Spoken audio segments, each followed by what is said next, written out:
giorno troverò un po' d'amore anche per me che sono nullità.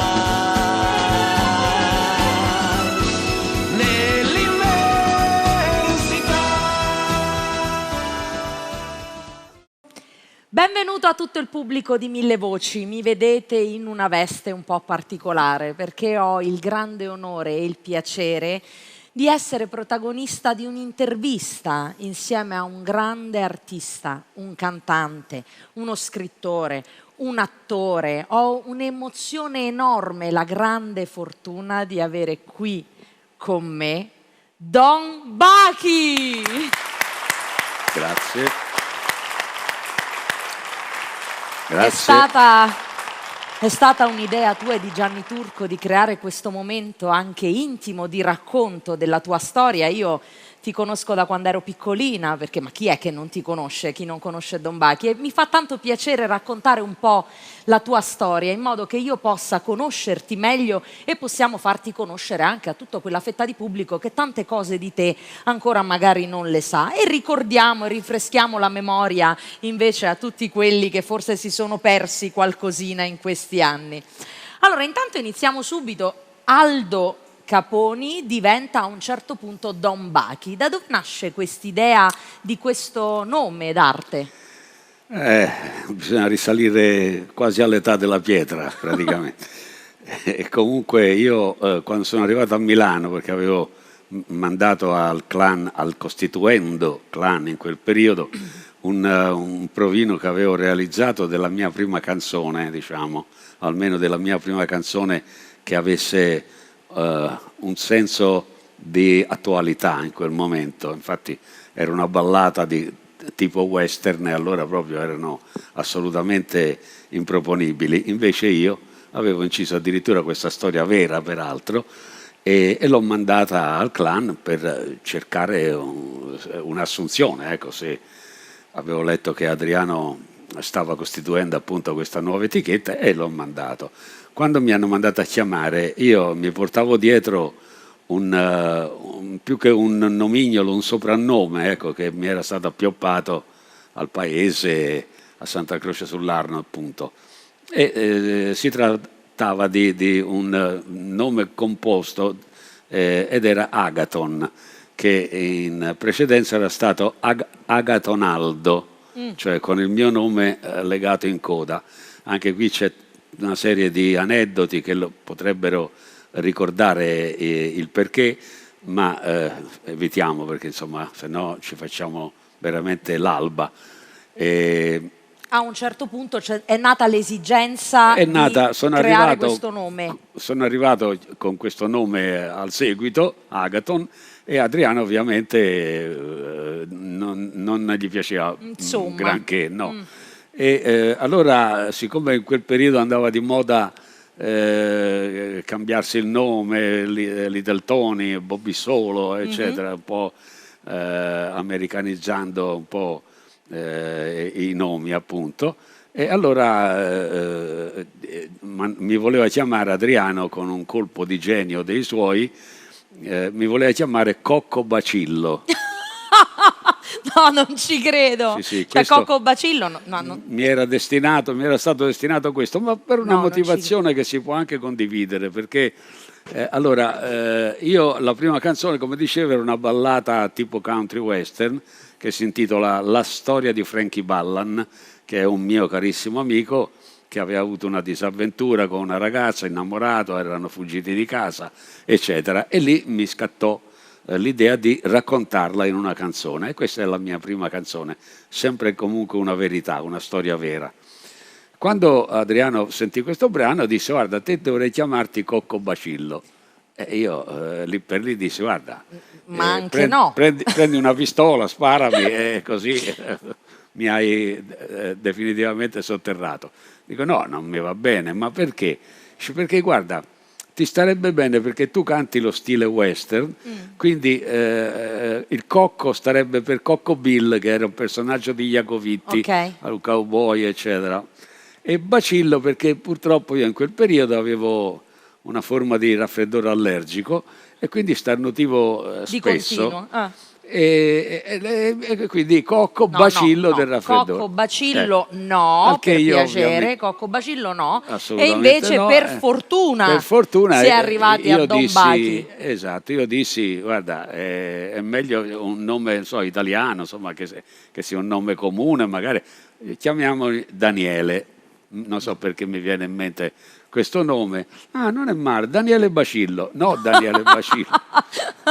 È stato un parto questo Don Bachi. Praticamente insomma. sì, vedi, Però- questa è una di quelle riunioni in cui si decidevano queste Cosa fare? cose. Il queste clan, cose, tu queste hai cose. nominato questo clan con Adriano Celentano, ma per noi che magari vorremmo qualche spiegazione in più, che cos'era? Era questo gruppo di musicisti? Qual era Allora, lo scopo del clan? Allora, intanto ti taglio velocemente il nome, dopo ti sì, do la dimmi, risposta. pensavo fosse...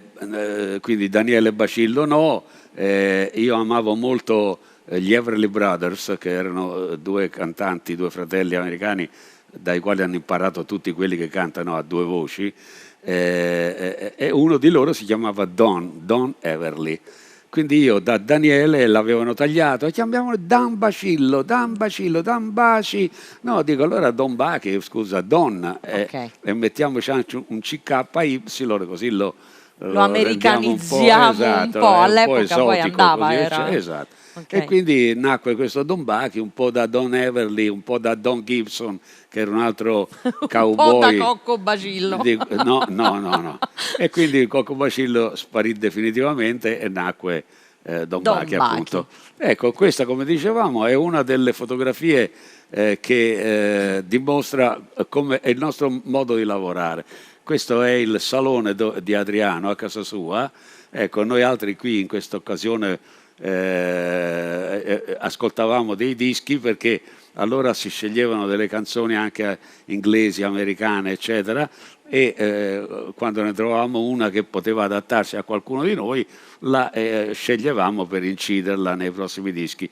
Tant'è vero che Adriano poi ha esordito con una canzone di Bacharach che era Sta lontana da me, e dopo successivamente con Stand By Me, che poi, al quale io feci il testo, Quindi Pregherò. tu hai scritto il testo di Pregherò, esatto. della famosissima canzone di Adriano Esatto. Celentano. E questo è il clan praticamente. Quali erano i membri del clan? Perché Guarda, qui c'è anche Michi del Prete, dico anche perché in fondo era cosiddetto il paroliere del clan. Quel signorino a quell'epoca con la chitarra è Ricky Gianco, questo signorone invece alla mia dietro di me, insomma, sì, è un po' corpulento, e invece Guido Crapanzano, detto Guidone allora anche per via della sua mole, il quale però, insomma, insieme a Ricky era di per sé molto bravo a cantare e a suonare la chitarra soprattutto, e è anche un buon autore, perché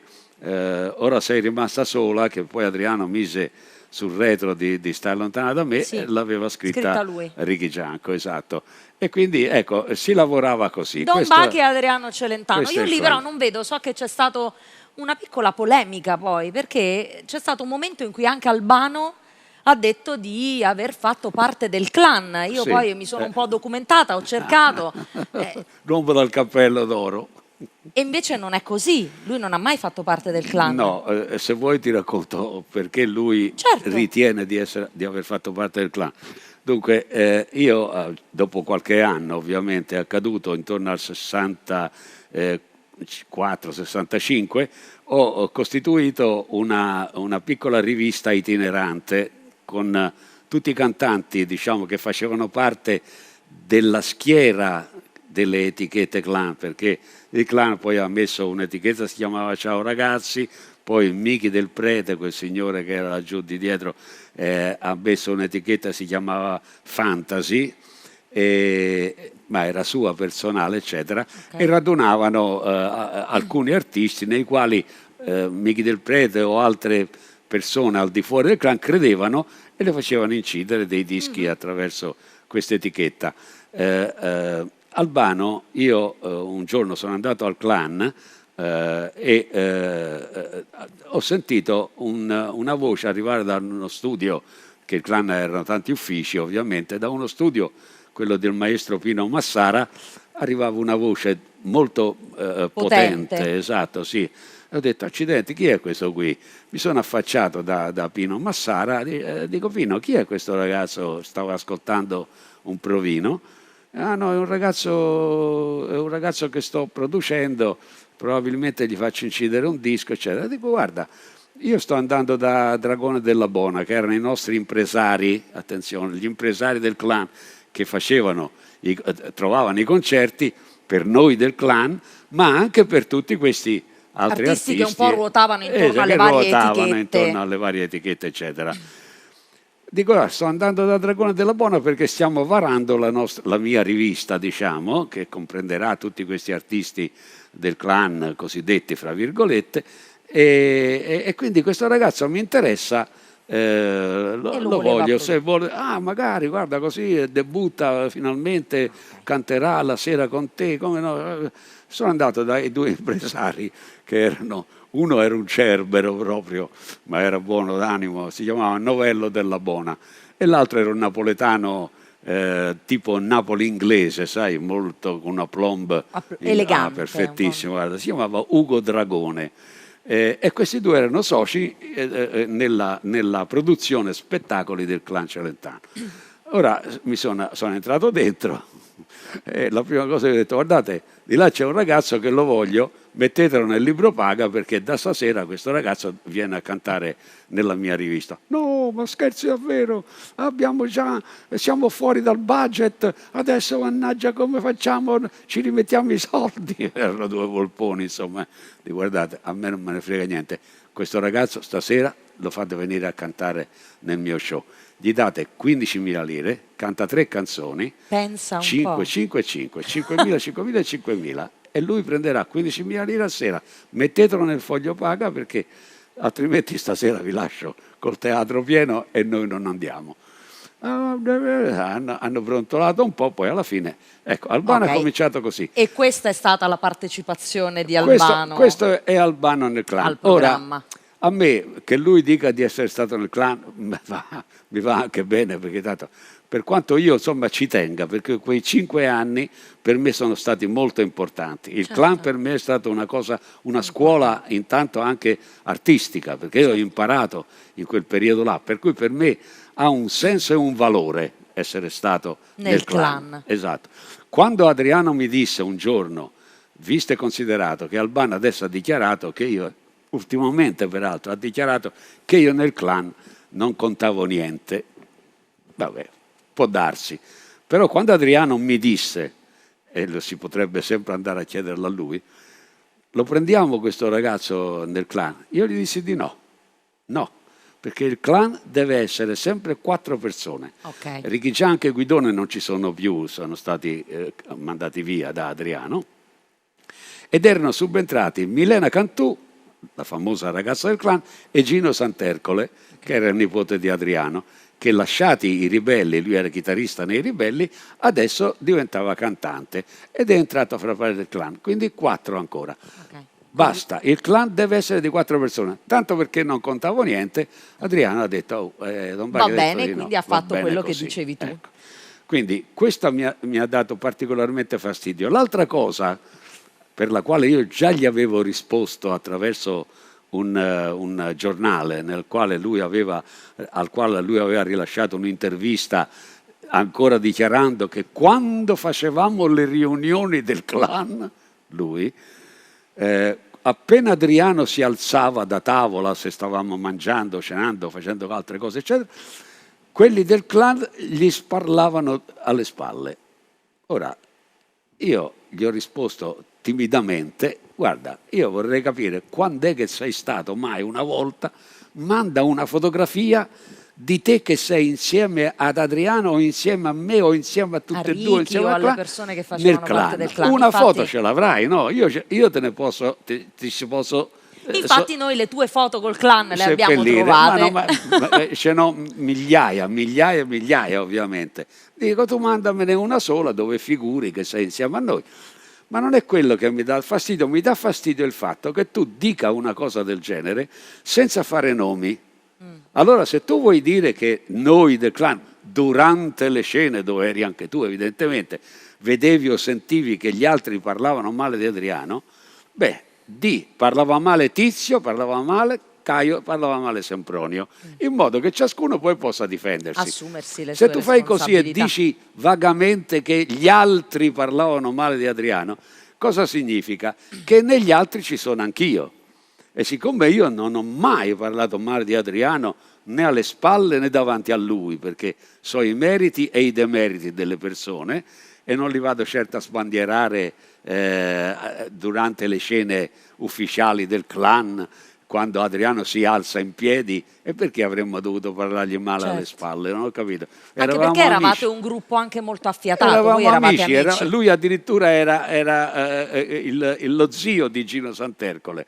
Con Milena Gattu era stato fidanzato fino a poco tempo prima, pertanto l'altro ero io e lui, quindi c'era solo Albano poi. È vero che a un certo punto però di questa storia, diciamo, facciamo un passetto indietro. Allora, tu hai partecipato al Cantagiro come cantante, autore, hai fatto le prime edizioni del Cantagiro. A un certo punto nel 1967 approdi al Festival di Sanremo, ancora facevi parte del clan, e approdi al Festival di Sanremo con una canzone che... Ma levate questo guida? Sì. Allora, facciamo vedere invece come approdi al Festival di Sanremo nel 67. Era un festival nel quale si cantava la stessa canzone in due versioni e in due interpretazioni diverse. Sì. E quell'anno cantaste questa canzone tu e Johnny Dorelli. Avrete capito che sto parlando di un enorme successo di Don Bachi, che è l'immensità. Io veramente... Grazie. Sì. Un brano, ti vediamo dire. qui insieme a Johnny Dorelli, un brano che ha fatto la storia, fa tuttora la storia della musica leggera italiana, un testo stupendo, e so che abbiamo un piccolo contributo del nostro Don Bachi, che cantava proprio nel 1967 l'immensità. Vediamo se il nostro Gianni Turco ci manda questo contributo. Quinta canzone in gara intitolata L'immensità. Ne sono autori Don Bachi, Mogol e Detto Mariano.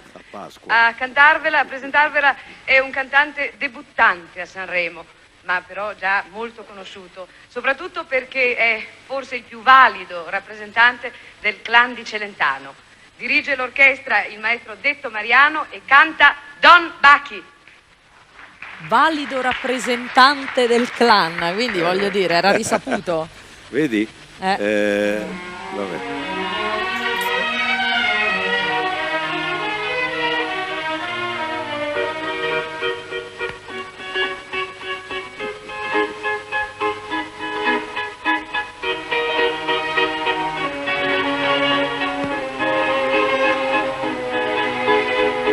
Io sono sicuro che Vedi che non c'è neanche un filo d'effetto nella per voce. ogni goccia, È vero. per ogni goccia che cadrà, un nuovo fiore nascerà. È solo la chitarra, si sente. E su quel fiore una farfalla volerà. Beh, immagino l'emozione per un giovanotto, no? All'epoca. Io son Dopo ti sicuro racconto. che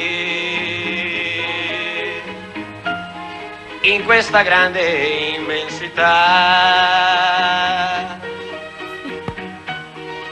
qualcuno pensa un poco a me, non mi scorderà. No, fantastico, Don Bachi. Ma volevo... la presentatrice di allora ha detto che questa canzone l'avevate scritta, gli autori di questa canzone eravate tu, Mogol. Io ho visto una tua intervista, perché mi sono un po' documentata, dove questa storia di Mogol che ha scritto parte dell'immensità un po' l'hai smentita, perché sembra che lui abbia cambiato solo una parola di tutto questo testo. Diamo a Cesare quel che è di Cesare, due parole. Ah, scusami, no, vedi, ho sbagliato. Allora, le parole erano due, mi scuso. Allora ascolta, perché so che la tua curiosità va anche al tipo di accoppiata sì, perché col quale so sono che andata. per cultura generale, un po' perché l'ho sentito, che a Sanremo in quegli anni si cantavano queste canzoni interpretate In da più due, persone. esatto. E mi ero chiesta Allora, se fossi stato tu a scegliere Johnny Dorelli per cantare l'immensità. ahimè no. faccio un breve riassunto possibilmente.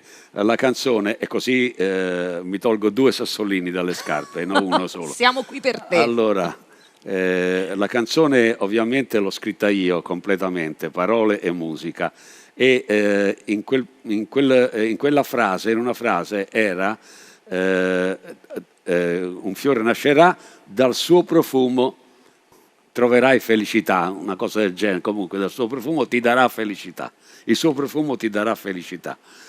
Ecco, feci il provino e a quel punto in sala con me alla Philips di Milano vennero i Camaleonti. I Camaleonti suonano il provino che io stavo facendo di questa canzone. Finito il provino, siccome andavamo via come le schegge, loro sono bravissimi i Camaleonti, ottimi musicisti, io gli feci la proposta, dico ragazzi, siccome mi vogliono mandare a Sanremo al Clan con questa canzone, perché non venite e fate l'accoppiata di là, la suonate voi e poi la canto io. Buona idea. Alla CGD invece, dopo qualche giorno incontrai di nuovo i Camaleonti, mi dissero allora, guarda, alla CGD hanno detto che c'è difficoltà per fare i conteggi, le royalty, le cose eccetera eccetera. No, hanno scelto un altro artista che è Johnny Dorelli. Io in tutta sincerità sono rimasto male, non per mancanza di rispetto a Dorelli, perché è un ottimissimo diciamo, è stato un ottimo interprete di questa canzone, bisogna dire che insomma... No, ha veduto anche più di me, bisogna riconoscerlo, però io avvertivo questa canzone in un modo molto più irruento, molto più nervoso. Già lì al festival Mariano staccò in una maniera un po' più lenta di come era poi nella realtà sul disco, capito? Io mi sentii morire. Comunque era la ritmica più appropriata sarebbe stata la volevi un po' più presente, un po' più andante, no? Così come l'avevi pensata. Quando Adriano mi disse guarda, falla sentire a Mogol, a Giulio, dico perché sai, perché Sanremo, Mogol, Rapetti, l'editore, ricordi eccetera eccetera. Io vado da Giulio, lui ascolta questa canzone e fa: senti, ma perché non cambi questa frase qua? Quindi dico, ha dato un suo piccolo contributo. Era già sul provino fatta la canzone, per cui insomma voglio dire, non ci sono dubbi, no, che l'avessi fatta io. Dico, perché la vuoi cambiare questa frase? Perché guarda, perché non metti su quel fiore una farfalla volerà? Dico no, perché per me il profumo non è soltanto un profumo, diciamo, è un profumo metafisico. Io parlo tante volte si sente dire che a Medjugorje, non so, da destra a sinistra, quando compare la Madonna, no? Si sente il profumo di viole, dice anche di Padre eccetera. Pio quando si sente la presenza di Padre Pio. Io intendevo quel tipo di profumo, un profumo spirituale. Brava. Spirituale. E quindi per me era, poi quella frase lì l'ho messa in un'altra canzone in seguito, perché ti piaceva troppo, ti era rimasta qui. Qua. L'ho messa in una canzone che si intitola che ha cantato Gianni Nazzaro, perché poi io un grande amico di Mille Voci, Gianni Nazzaro, sì. che ha anche condotto questa trasmissione, ha condotto Mille Voci e parteciperà all'edizione del 2020, quindi... Esatto, no, gliela diedi perché io stavo girando un film a Roma, lì volevano che io la incidessi questa canzone, Miracolo d'amore si intitola, okay. E io non potevo andare, ero a Roma, non potevo andare a Milano. Quelli aspettavano la canzone incisa perché diventava la sigla di un programma televisivo, una serie di telefilm, e dico fatela incidere a Gianni, a Nazzaro, perché lui era stato a Sanremo con me nel 71 cantando Bianchi e cristalli sereni, e per cui per me era un amico, quindi questo profumo l'hai comunque... l'ho fatto ritornare perché per me era un fatto importante. Invece lui mi cambiò, mi mise sta farfalla, se c'è di mezzo Sanremo, se c'è di mezzo Adriano che dice qua e là, eccetera, chiudiamo un occhio, lasciamo e da lì è diventato Dombati e Mogol. Ma non pensavo appunto che sarebbe quello poi sarebbe andato al Clan a firmare il borderò di depositare questa canzone alla SIAE anche col suo nome. capisci? Beh. Quando me lo dissero che me ne accorsi era troppo tardi, il E non gli è bollettino era andata partito. malissimo, perché l'immensità credo che ancora abbia oggi veramente ancora oggi in lui passato prende, e oggi raccolga grandi... Ancora oggi lui prende la metà dei 4 24esimi che toccano all'autore delle parole, la prende lui da oltre 50 anni. Ecco, ecco perché lui non c'entra niente nel testo e non c'entra niente Detto Mariano come coautore della musica, assolutamente. Lui è stato un ottimo arrangiatore di questo brano e di tanti altri brani che ha arrangiato per me, ma certamente non è l'autore della melodia di questa canzone. Ecco. E adesso, un momento abbastanza, dopo questa presentazione, mi sento anche ancora molto più emozionata, perché ho avuto il piacere e forse la sfrontatezza di interpretare questo tuo brano, L'Immensità, arrangiato da Angelo Petruccetti in una nostra nuova versione che spero ti piaccia e renda veramente onore a questo grandissimo successo. Per te, L'Immensità.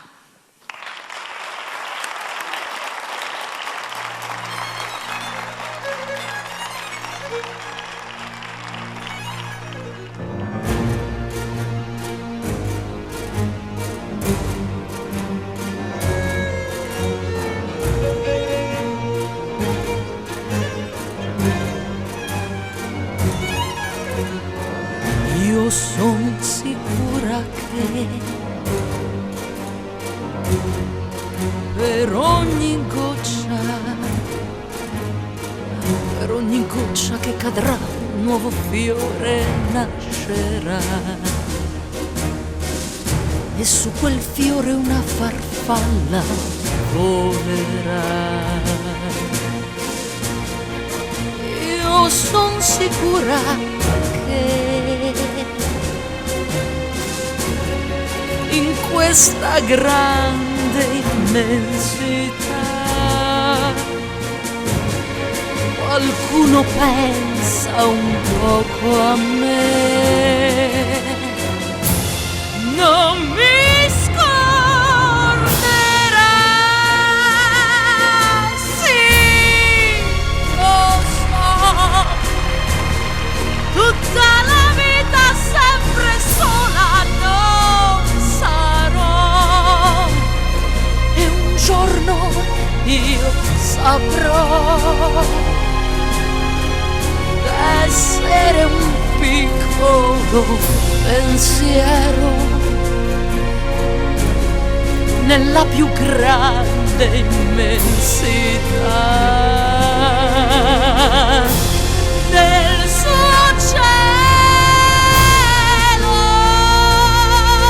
Sì, lo so,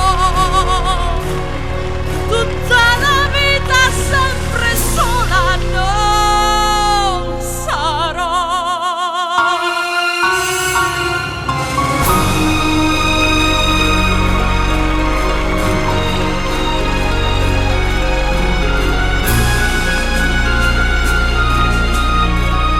Per me che sono nullità, nell'immensità, sì, lo so, tutta la vita sempre sola non sarò, e un giorno troverò un po' d'amore anche per me che sono nullità.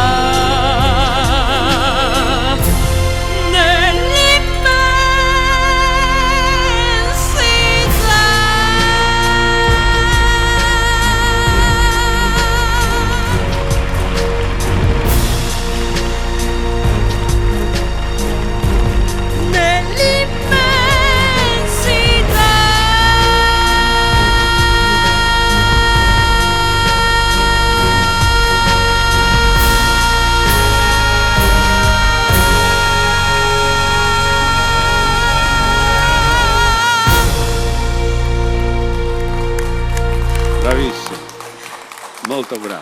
Bravo. Grazie, grazie, Molto grazie. È stata... Molto bravo, però ti devo tirare le orecchie, eh?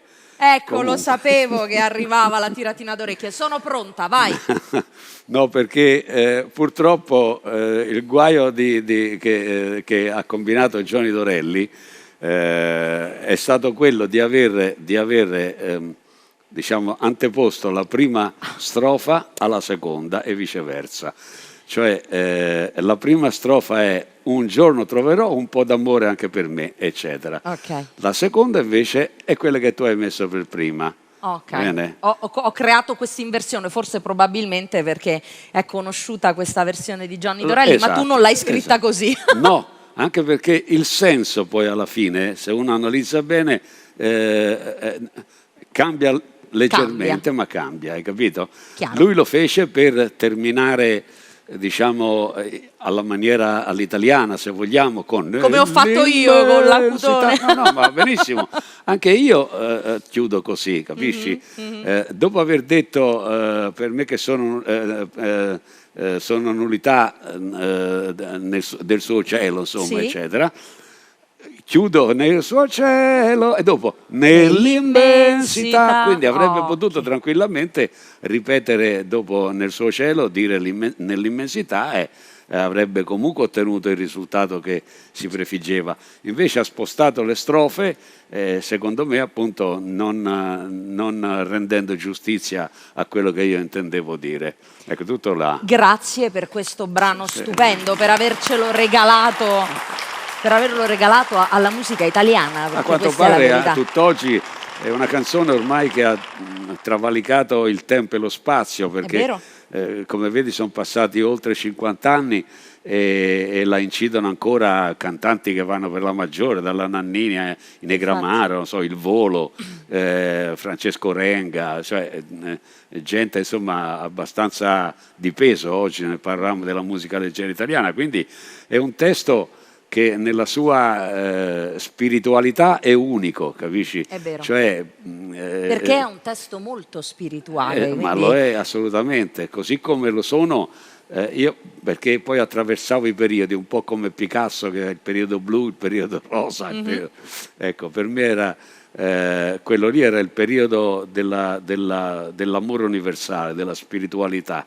E infatti subito dopo L'amore, che è una canzone del 1965, che è la prima che ha rivelato il mondo spirituale che avevo dentro e che fino a quel momento non si era manifestato. Si manifesta con l'amore, prosegue con l'immensità, va avanti con poesia, che arriva subito dopo, e un altro grande successo. Ancora di seguito io incido Fantasia. Dopodiché scrivo un brano che si intitola Amore non amore e poi ne scrivo uno che si intitola Miracolo d'amore.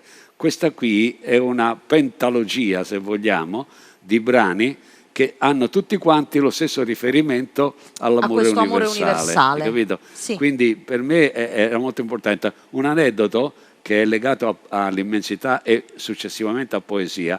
Dopo il grande successo di Dorelli, che ebbe subito un grande successo, anche se le prime 3 settimane è stata la mia versione ad andare in classifica nella Hit Parade.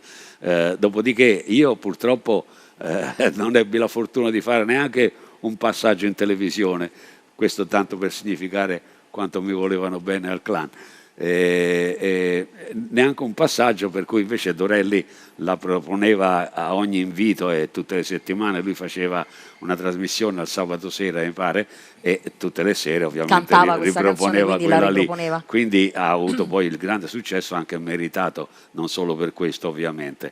Ma vedendo che stava avendo un così grande successo, credo sia, dopo Lettera a Pinocchio, credo che l'Immensità sia il suo più grande successo in assoluto, come vendite di copie.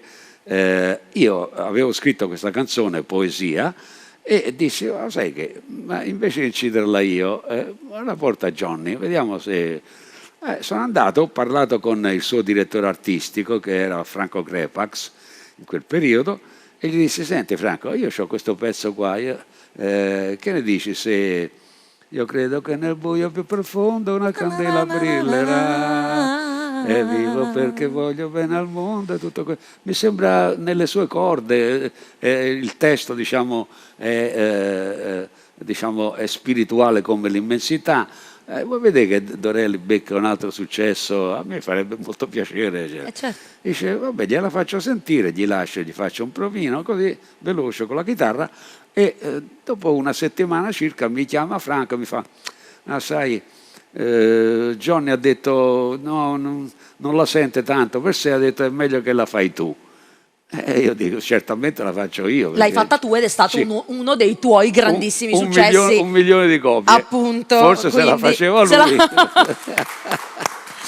E invece, vedi, è andata forse anche meglio così. Appunto. No, beh, io gliel'avrei data volentieri, insomma, ecco. A un certo punto della tua carriera, parliamo tanto di clan, ma da questo clan poi ne esci, perché c'è una sorta di problema legato a canzoni presentate al Festival di Sanremo, perché all'epoca un autore non poteva presentare 2 canzoni, invece tu scrivi talmente bene. Il compositore non compositore. poteva, l'autore sì, l'autore è quello che scrive il testo. Ok, quindi l'autore del testo poteva, il compositore no. Esattamente. Ok, ma tu scrivi talmente bene, scrivi talmente tanto che potevi e non te lo hanno fatto fare. Quali erano le 2 canzoni? Le 2 canzoni erano l'anno successivo, siccome avevo avuto un grande successo con l'immensità, pensarono di mandarmi a Sanremo anche l'anno successivo. Certo. E io avevo presentato Canzone. Ah, Canzone, quindi, sì. Oltre quella non avrei potuto presentare alcun'altra canzone.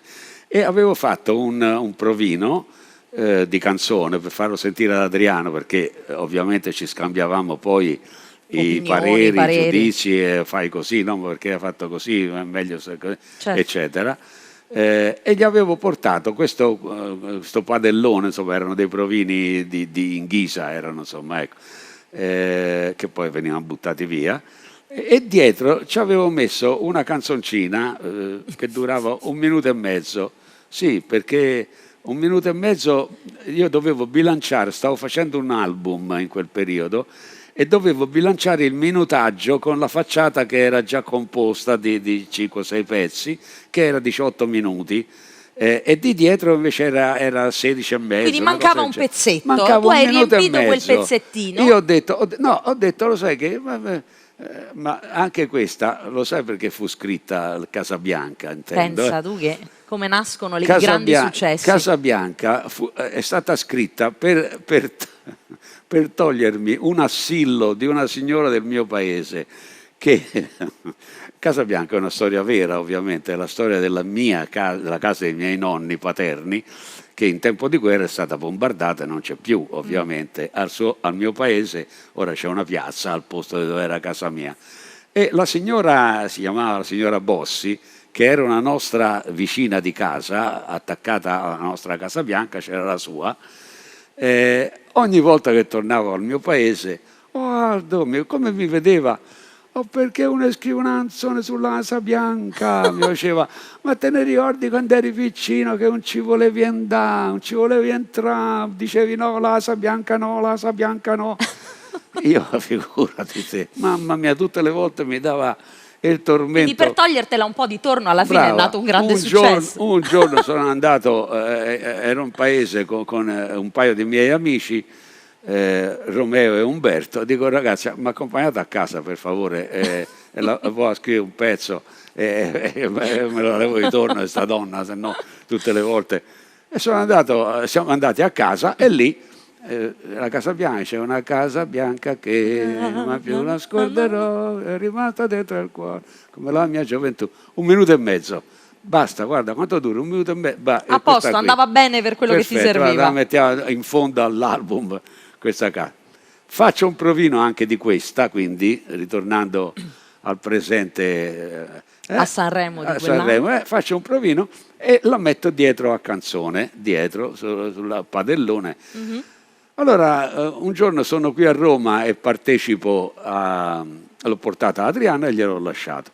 Partecipo a Partitissima, che era una specie di canzonissima, era una gara a squadre. Sì. Io facevo parte della squadra di Ornella Vanoni insieme a Rocky Roberts, eravamo una squadra noi 3. E io dissi, Ornella, guarda, siccome torno a Sanremo, io quest'anno ho presentato un brano, canzone, se vuoi possiamo fare l'accoppiata, io e te. Dico, sarebbe male, un uomo e una donna, è bella, la canzone è bella. E dice, guarda, non mi dispiacerebbe, c'hai il provino? Dico, guarda, ce l'ha Adriana a casa. E allora una di queste sere mi faccio invitare a cena E la sento. e la vado a sentire. Così fu. Dopo una settimana mi chiama Adriano, mi fa, sai, tu vedo un Bacchi? Dico, che è successo? Ieri sera qui c'è stato la Vanoni, ha sentito canzone, ha detto no, questa qui non è adatta a me. Poi ha girato il disco E ha è sentito impazzita per Casabianca. Casabianca, pensa. Dico, allora, guarda, lei la vuole quella lì per andare a Sanremo. Adriano, non gliela posso dare perché c'è già presentata canzone, sai che due non si possono presentare. Ah no, guarda, lei lo vuole a tutti i costi, parla te con Michi del Prete, metti d'accordo perché io non so come potete fare qua là, però Trovate lei la vuole. una soluzione. Quale fu la soluzione? La soluzione fu che nottetempo, io ero a teatro con Gianmaria Volontè, penso stavamo vedendo una commedia dove debuttava Carla Gravina, che era la sua donna di quel periodo, in quel periodo, e mi vengono a cercare dal piccolo teatro di Milano, ero lì con Gianmaria, stavamo girando Banditi a Milano in quel periodo, viene a trovarmi qualcuno e mi fa, senta, la vogliono a telefono, Don Bacchi, lì nel buio. Mi alzo, vado a vedere, ma che è successo? Era Mariano.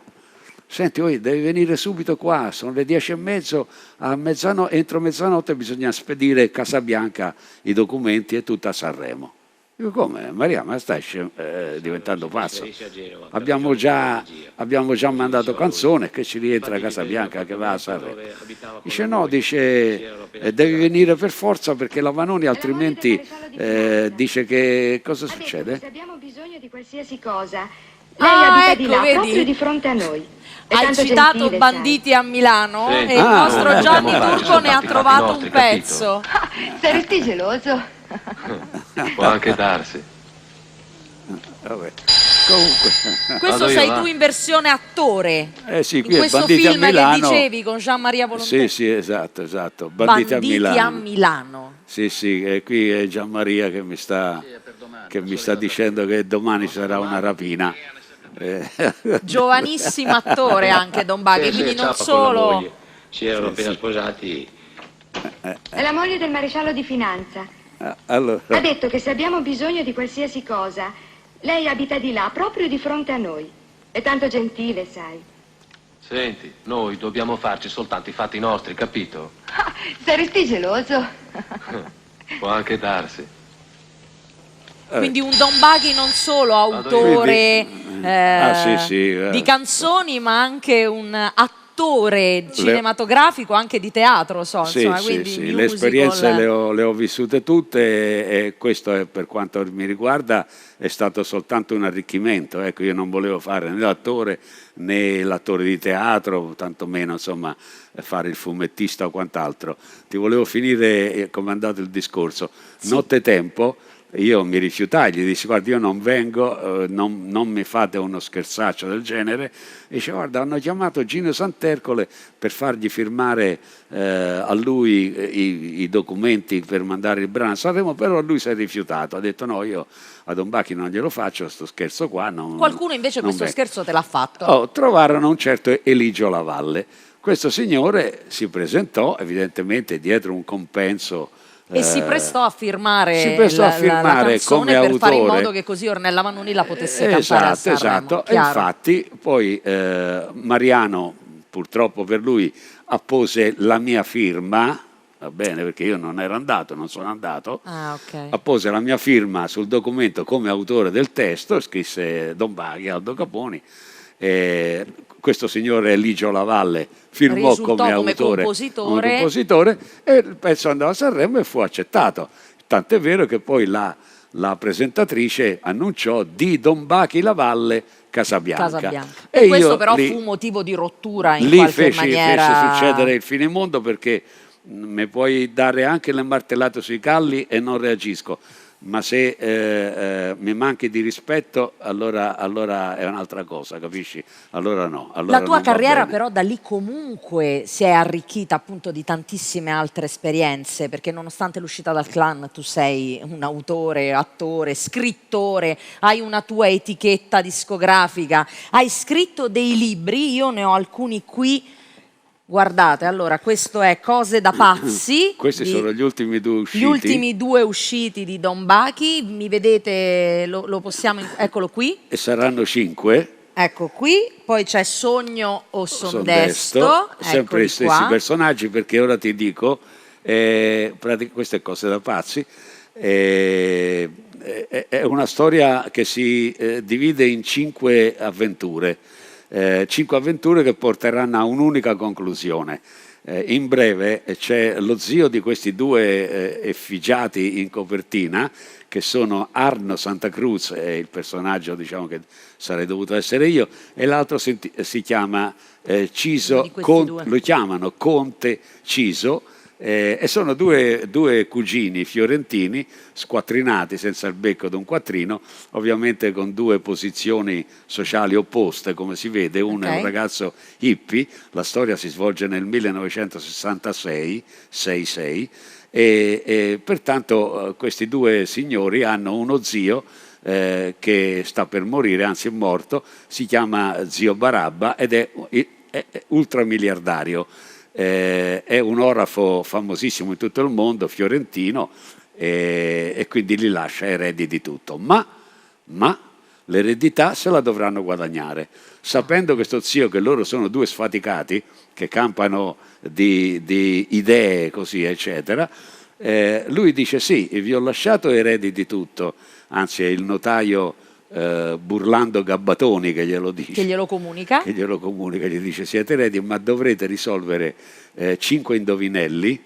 Ciascuno di questi indovinelli è nascosto in una città diversa, come vedi la prima è Venezia con il campanile, e la seconda è Parigi tipicamente con la Tour Eiffel. Dovrete andare in 5 città diverse che io vi indicherò attraverso il notaio, e dovrete risolvere i 5 indovinelli. Ogni indovinello conterrà una nota musicale. Voi risolti i 5 indovinelli correttamente, trovate le 5 note, queste 5 note le suonerete davanti ad una cellula fotomusicale che si trova inserita in una cassaforte. La cassaforte, se il motivo è giusto, si aprirà e voi entrerete in possesso di quello questa che c'è eredità. dentro. Beh, complimenti, veramente un'idea originale che si sviluppa in 5 esatto, libri. In 5 libri diversi, che sono brevissimi, 110 pagine cada uno, insomma.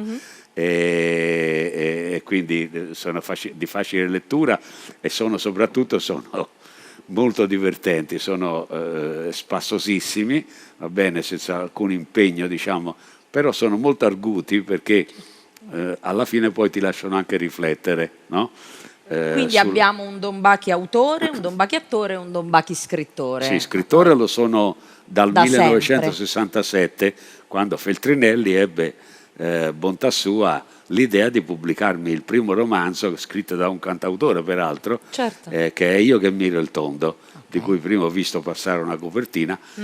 Quello è stato il mio primo libro in assoluto nel 67. Noi adesso però vogliamo anche sentirti cantare. So che hai portato un brano molto suggestivo, che è un brano nuovo della tua produzione, recente della mia produzione, sì. Ma non nuovo, perché ormai ha 25 anni, ma è così attuale nella sua... È vero, perché le mie canzoni guardano sempre all'avanguardia, almeno una ventina d'anni prima, guarda. Quindi noi adesso ci gustiamo Don Bachi che ci canta Bar Metro.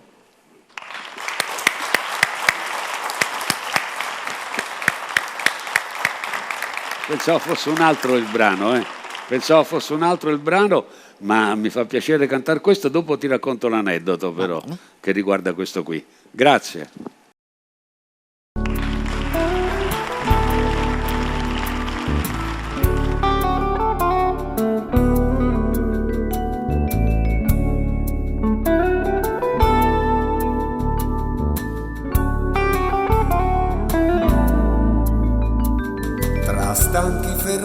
camerieri un poco buffi, notturne guardie con grossi baffi, mandavan giù quel vino come fosse un dio con passi di velluto rosso, per non pensar domani è un altro giorno e al puzzo di sudore in pieno inverno che traspirava dai baveri alzati dei loro pastranoni stazzonati. Un cameriere brutto quanto basta ci prospettava riso pure pasta, sbirciava l'orologio e si vedeva ci odiava. E le puttane su sgabelli appollaiate, con quelle gambe certo troppo accavallate, offrivano agli sguardi di platea la loro industria con la mercanzia, mentre magnaccia nella pen impellicciati, con quei pesanti anelli grossi ed ostentati, bevendo rum montavano la grana nel mentre che fumavano marijuana.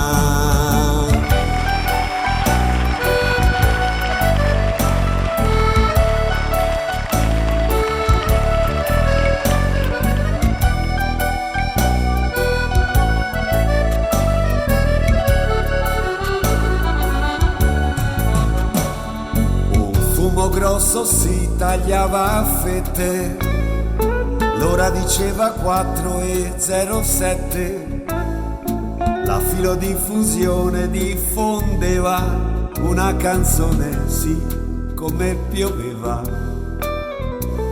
Seduti al tavolino si aspettava il risottino e intanto si capiva di quanto fosse inutile parlare, di quanto fosse inutile sperare.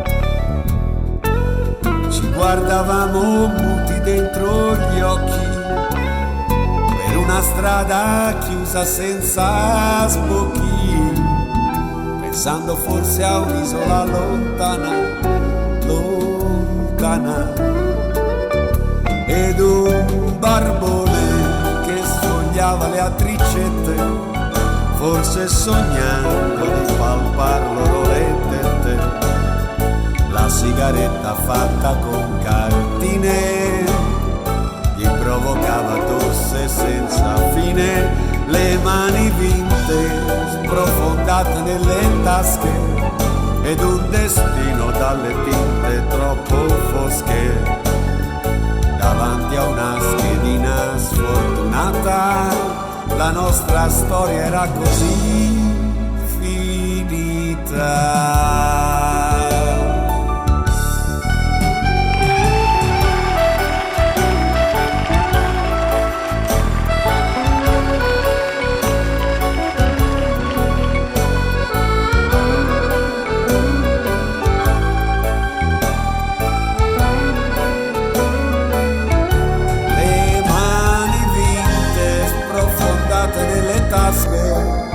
Ed un destino dalle tinte troppo fosche, davanti a una schedina sfortunata la nostra storia era così finita.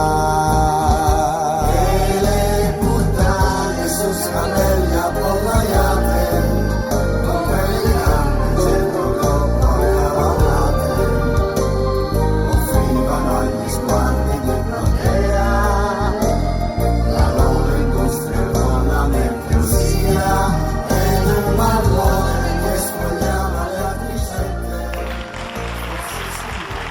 e io ho dimenticato l'ordine della scaletta, pertanto ho parlato di una canzone, poi ne ho cantata un'altra, cioè questa, e che è legata anche ad Albano questa canzone, perché qui sto parlando di un bar di Milano che non c'è più, si chiamava Bar Metro ed era in Piazzale Loreto, è il bar dove noi alla fine dei miei spettacoli itineranti in quella rivista Andavamo la sera A bere verso le qualcosa? 2, le 3 di notte, no, a mangiare proprio perché Ah, ecco. finivamo in teatro e, Certo. e avevamo fame e andavamo lì a mangiare, ecco perché si ordinava il risottino, la pasta asciutta, eccetera, eccetera.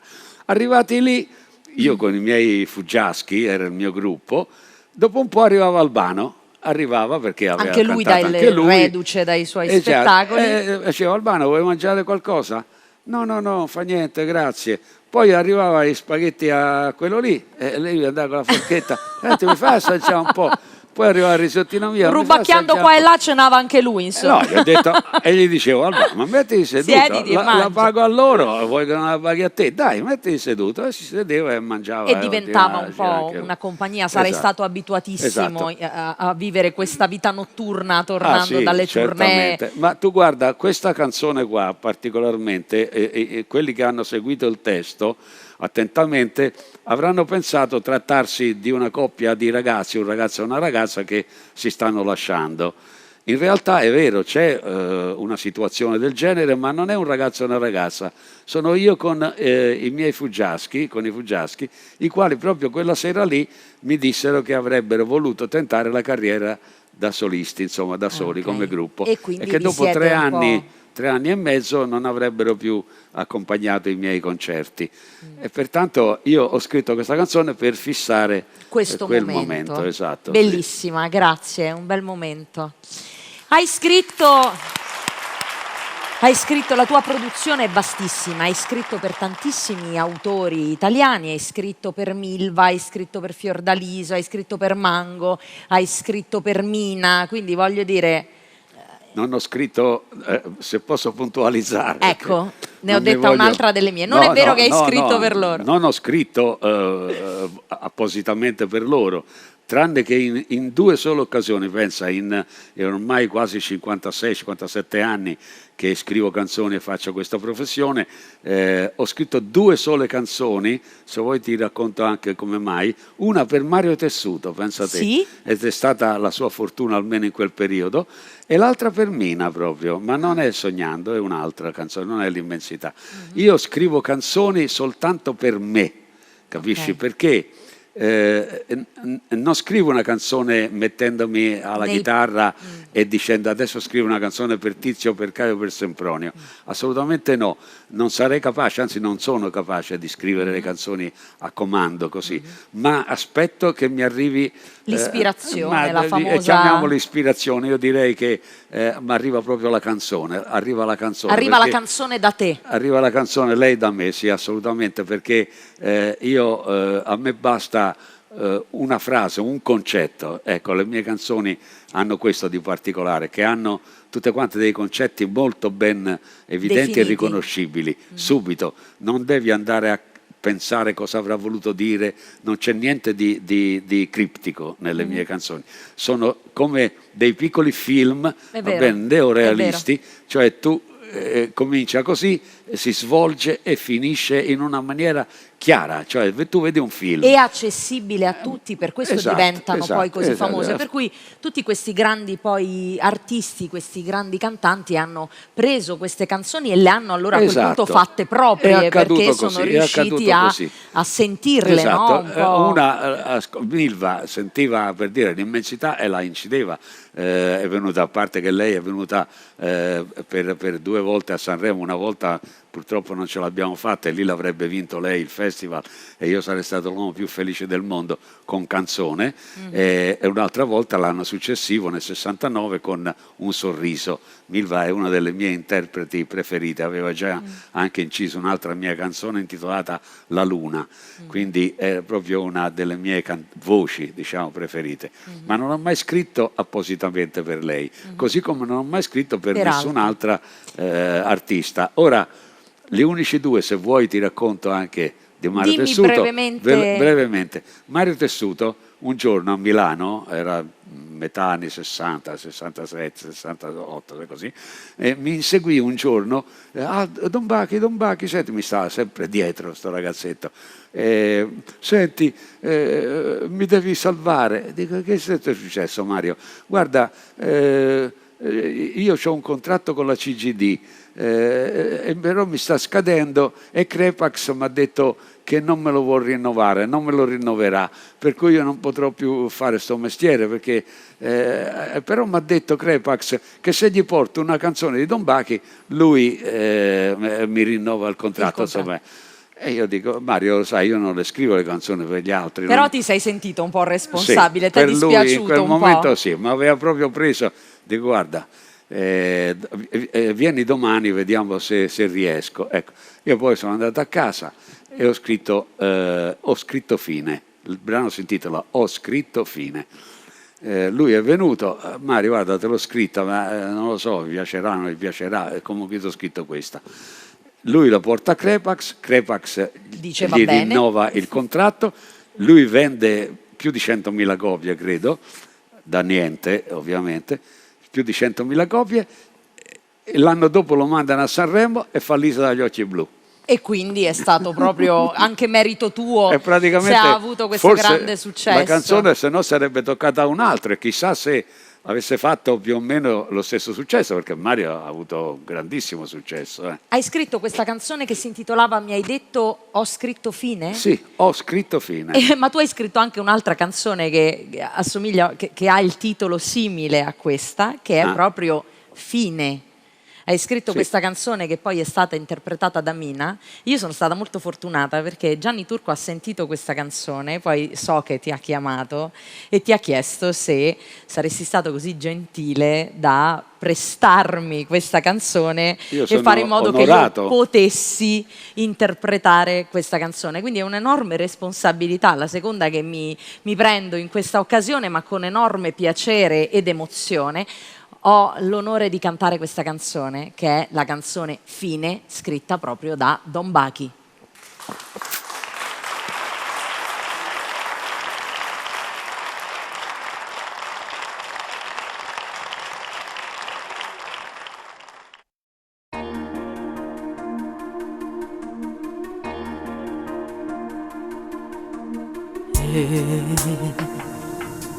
Seppure è stato un sogno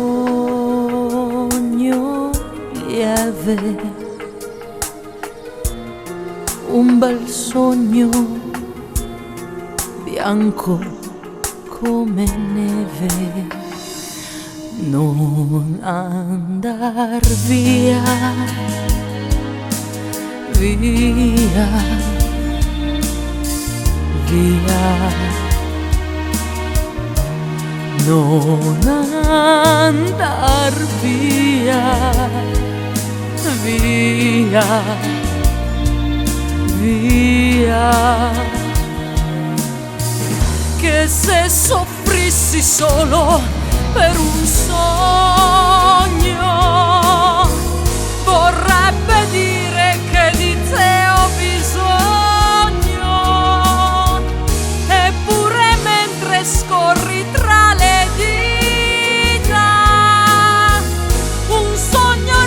diventa la tua vita. Non andar via, via, via. Non andar via, via, via.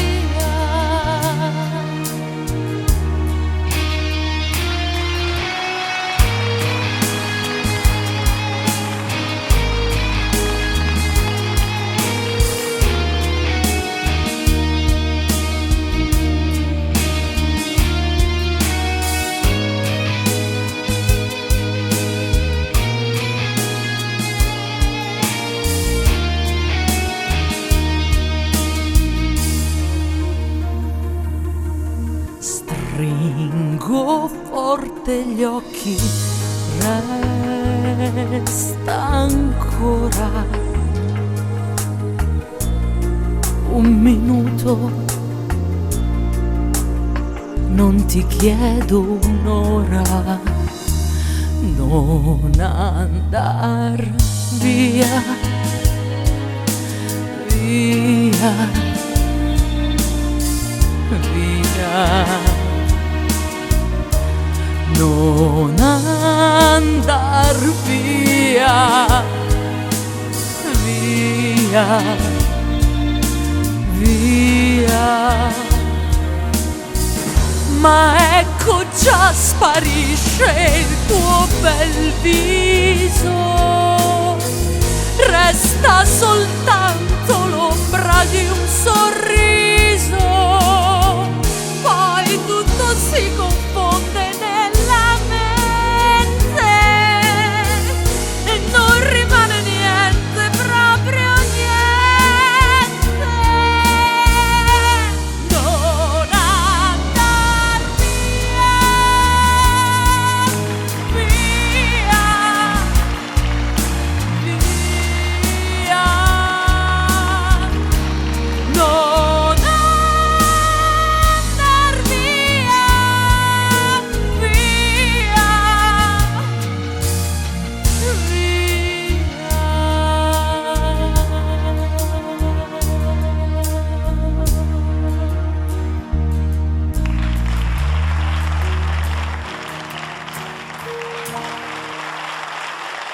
Complimenti perché sono veramente meritati. È una canzone, lo so, non è semplice, non è di semplice esecuzione, No. però te la sei cavata benissimo. guarda, Grazie, molto guarda, bene, una veramente canzone io difficile. ho le lacrime agli occhi. È una canzone difficile. Posso dirti, diciamo, perché è nata questa canzone? Dunque, questa è la canzone finale, ovviamente si intitola Fine proprio per questo, perché io nel 78 ho disegnato una commedia musicale a fumetti, l'ho disegnata proprio, e c'è il libro ovviamente in prosa, lo feci a fumetti, poi scrissi anche il racconto in prosa.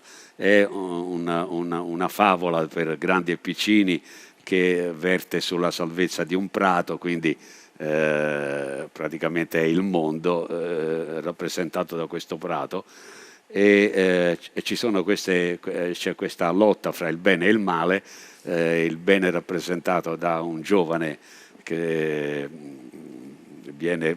è un giovane che si allea con dei bambini, una decina, 12 ragazzini dai 10-12 anni, così eccetera, e arriva poi questo genio della lampada, che si riesuma questo genio della lampada, che è uno sfaticato, uno che non c'ha voglia di far nulla, eccetera, eccetera, contro dei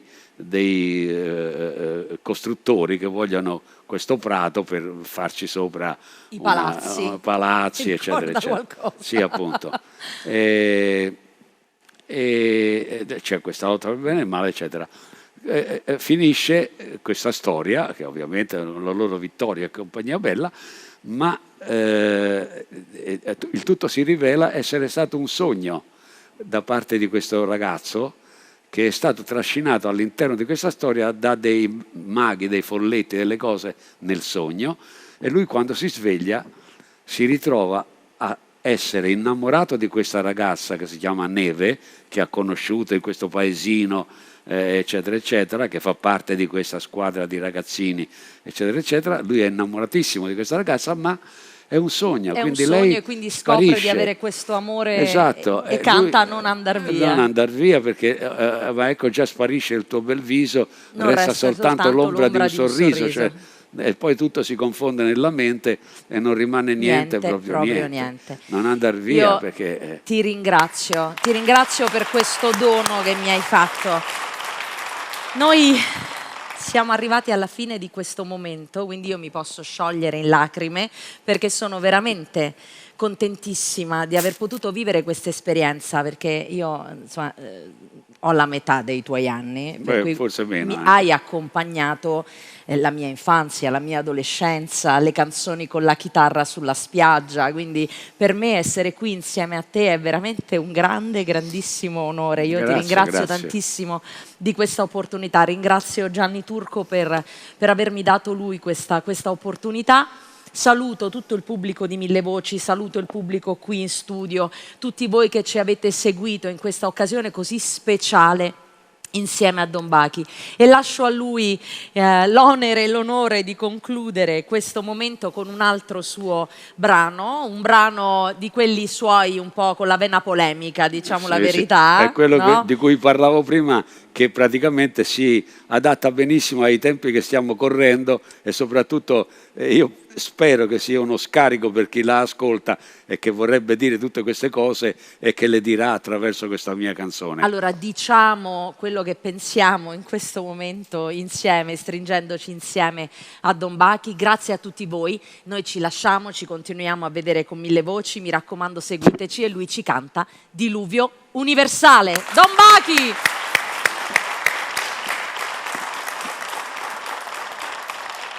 Adatta benissimo. Beh, è una canzone che ha ormai sì, bravissimo. 20-25 anni, insomma. Grazie Don Bachi, grazie. Grazie a voi.